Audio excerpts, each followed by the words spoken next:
সবাই দেখলো। এই যে দেখেন আরাব বাবু কি করতেছে।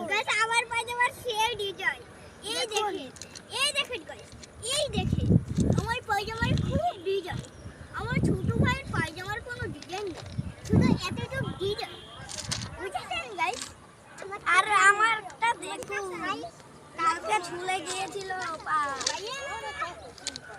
এই দেখুন, দেখেন আমি রেলের উপর দিয়ে হাঁটি। ভাইয়া তোমার এই দেখুন, খালা দেখেন আমার পুরো জুতা খুলে, খালা তোমার পুরো জুতা খুলে। ওইবে না কা, এটা তো সরকারি ভাবে নিয়োগ ছাড়ছে। গাইস দেখেন আমি এইটার উপর দিয়ে কত, ওই দেখেন কত খাল বিল ভরেছে। আমি অনেক ভয়